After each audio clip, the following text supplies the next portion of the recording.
2001년 6월 장마가 막 시작되려는 초여름의 기운이 대구 도심을 감싸던 그날, 한 남성이 홀연히 사라졌습니다. 그는 평범한 가장이었고 특별한 적도 원한도 없었습니다. 그러나 와룡산 자락에서 시작된 그의 발걸음은 곧 아무도 설명할 수 없는 미스터리로 이어졌습니다. 그날의 실종은 지금까지도 풀리지 않는 의문으로 남아 있습니다. 오늘 우리는 다시 그날의 시간을 따라가 보려 합니다. 지금 보고 계신 영상이 흥미로우시다면 구독과 좋아요 부탁드려요. 2001년 6월 12일 아침 7시 40분. 김성호 씨는 평소와 다름없이 아내와 함께 식탁에 앉아 아침을 먹었습니다.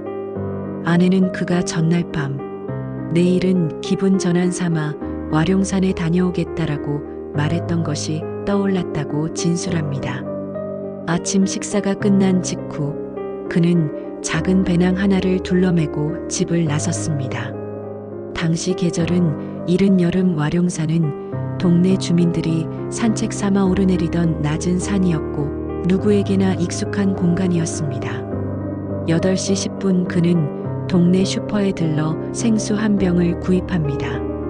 점원이 기억하기로 그는 평소처럼 밝게 인사하며 가볍게 웃었다고 합니다.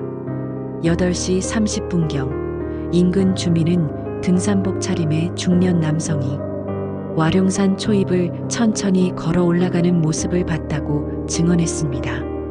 그 시각까지의 행적은 확정된 사실입니다. 그러나 이후의 시간은 추정과 단편적 목격만이 남아 있습니다. 12시 20분 점심 무렵 산 중턱 쉼터에서 낯선 이와 함께 앉아 있었다는 목격담이 나옵니다. 하지만 이 증언은 다른 목격자에 의해 반박되었고 구체적인 신원 확인도 되지 않았습니다. 경찰 기록에는 불확정 진술로 남아 있습니다. 오후 3시 아내는 남편이 평소 하산하던 시각이 지나도 돌아오지 않자 전화를 걸었습니다.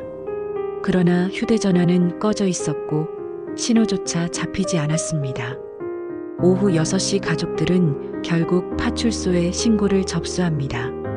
경찰은 단순 실족일 수 있다며 동네 주민들과 함께 야간 수색을 시작했습니다. 하지만 그날 밤 아무 단서도 발견되지 않았습니다. 다음 날 6월 13일 새벽 5시 경찰과 소방 그리고 자원봉사대까지 합류한 대대적인 수색이 진행됩니다. 드론은 없던 시절이라 인력과 탐지견이 유일한 수단이었습니다. 그러나 이틀, 사흘, 나흘이 지나도 그의 흔적은 그 어디에서도 발견되지 않았습니다. 산은 너무 작고 오히려 그 작음 때문에 더 기괴했습니다. 어디로도 갈 수 없는 좁은 산에서 한 사람이 온전히 사라졌다는 사실이 모두를 혼란스럽게 만들었습니다. 언론은 와룡산 실종 미스터리라는 제목으로 기사를 쏟아냈습니다. 지역 방송은 연일 그의 사진과 가족의 호소를 내보냈고 신문은 한국판 버뮤다 삼각지대라는 과장된 표현까지 사용했습니다. 가족들은 매일같이 산을 오르며 이름을 불렀지만 대답은 돌아오지 않았습니다. 그의 아내는 방송 카메라 앞에서 흐느끼며 말했습니다.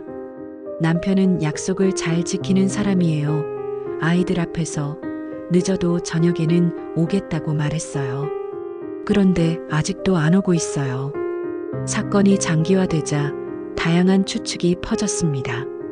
단순 실족설, 범죄 개입설, 자발적 가출설.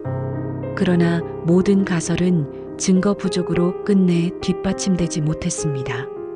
그러던 중 사건 발생 3주 후 반전을 예고하는 작은 단서가 발견됩니다. 산 중턱의 잡목 사이에서 그의 것으로 추정되는 모자 한 개가 나왔습니다. 그러나 그 모자에는 이상하게도 흙먼지조차 묻어있지 않았습니다. 가족과 경찰 모두 의문을 제기했습니다. 그토록 많은 인력이 수색했음에도 불구하고 보지 못했다가 3주가 지난 뒤 갑자기 발견되었다는 사실은 납득하기 어려웠습니다. 경찰은 수사 기록에 외부 요인 개입 가능성 있음이라고 적어두었습니다. 그러나 거기까지였습니다.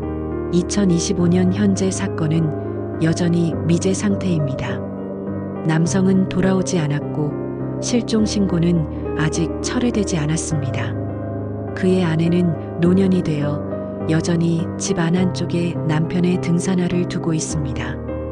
아이들은 성인이 되었지만 아버지 없는 공백은 채워지지 않았습니다. 시간은 흐르고 기억은 희미해집니다. 그러나 와룡산 실종 사건은 여전히 대구 시민들의 마음에 남아 있습니다. 누군가는 말합니다. 작은 산에 감춰진 비밀이 있을지도 모른다고. 또 누군가는 인간의 탐욕이나 악의가 그날의 실종에 관여했을지 모른다고. 이 이야기가 우리에게 남긴 교훈은 분명합니다. 평범한 하루의 선택이 때로는 되돌릴 수 없는 비극으로 이어질 수 있다는 것. 그리고 누군가의 실종은 단순히 한 사람의 부재가 아니라 남겨진 가족과 사회 전체에 깊은 상흔을 남긴다는 것입니다. 우리가 기억해야 할 것은 단순한 공포가 아닙니다. 정의와 진실은 반드시 드러나야 하고 누군가의 고통은 결코 외면되어서는 안 됩니다. 오늘의 이야기는 여기까지입니다. 한국 사회에 남겨진 미해결 미스터리, 와룡산 실종 사건은 여전히 우리에게 많은 질문을 던집니다. 끝까지 시청해 주셔서 감사합니다. 더 많은 이야기를 원하신다면 구독과 좋아요로 심야 열독과 함께 해주시면 감사드리겠습니다.